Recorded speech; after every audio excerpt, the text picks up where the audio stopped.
எனக்கு ஒரு குட்டி கதை ஒன்று ஞாபகம் வருது, சொல்லாமா? ஒரு ஊர்ல ஒரு பெரியவர் வெயில் ரொம்ப ஜாஸ்தியா இருக்குன்னு சொல்லிட்டு கண்ணுக்கு மேல கை வச்சுக்கிட்டு இப்படி சுத்தி முத்தி தேடிக்கிட்டு இருந்தாராம். அப்ப கூட இருந்த ஒரு சின்ன பையன், என்ன தேடுறீங்க அப்படின்னு கேட்டானா. அதுக்கு அந்த பெரியவர் சொன்னாரா, அது ஒண்ணு இல்ல தம்பி,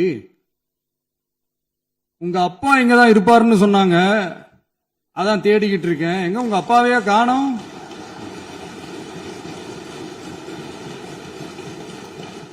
இல்ல, எங்களுக்கும் நக்கலா நையாண்டியா சம்பந்தம் இல்லாத குட்டி கதை இதெல்லாம் எங்களுக்கும் பேச தெரியும். அந்த கதையில பெரியவர் அப்படி சொன்னாராம், தப்பா எடுத்துக்காதீங்க. அந்த கதையில பெரியவர் அப்படி கேட்டாராம். அதனால யாரும் இங்க டென்ஷன் ஆக வேணாம். அதனால இன்னொரு, இந்த என்னுடைய உரையை முடிக்கிறதுக்கு முன்னாடி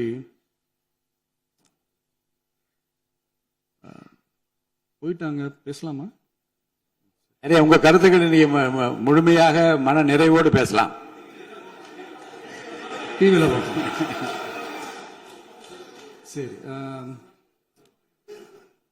அதான் 5 நிமிஷம் பேசுனதுக்கே கொளத்தூரி இந்த ஆட்டம் அடிச்சு பேசுனா அப்புறம் என்ன பண்றது?